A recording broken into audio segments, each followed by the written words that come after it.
Tanmay back with another tutorial for YouTube. Now, in this tutorial, I'm going to be teaching you how to create an app that converts decimal to binary and binary to decimal.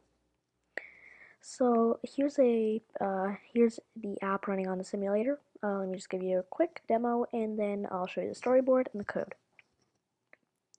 So first of all, as you can see, it asks you to enter a binary/decimal value, and just as information, the keyboard will show up on the real device. It's just that right now, the simulator doesn't support the number pad keyboard, so it won't show up, so I'm going to have to use my keyboard. So I'm actually typing in numbers. So let's say I type in 64264, right? But now I want the binary value of this decimal. So I click the to binary button, and it gives me the binary value of 64264.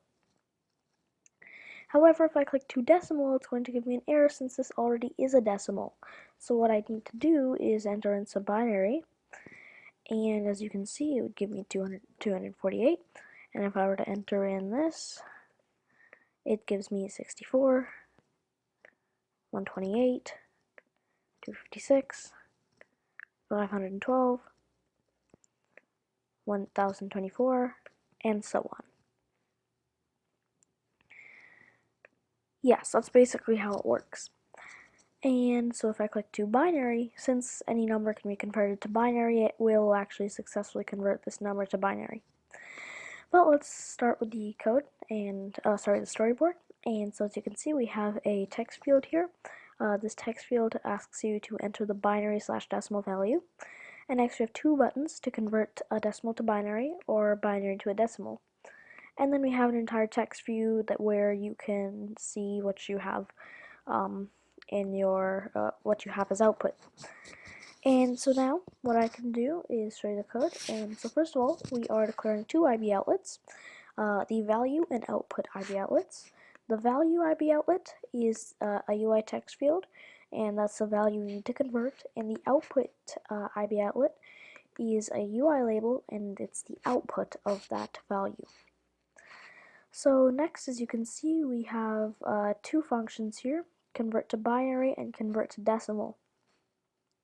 Convert to binary takes a decimal as an integer and returns a string. However, convert to decimal takes a binary value as a string and it also returns a string.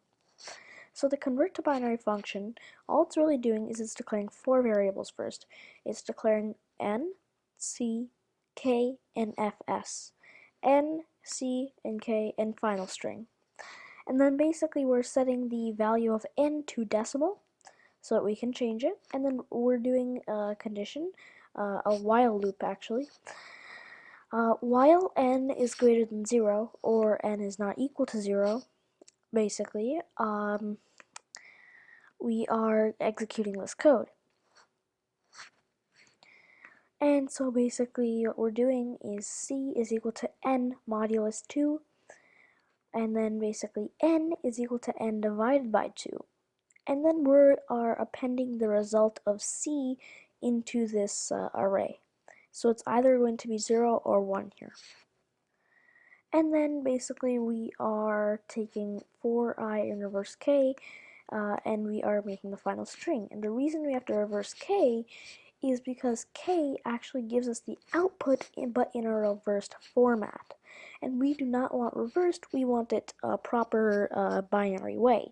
So what we do is we go in a for loop with k reversed, and fs is a string, a normal string, not an array.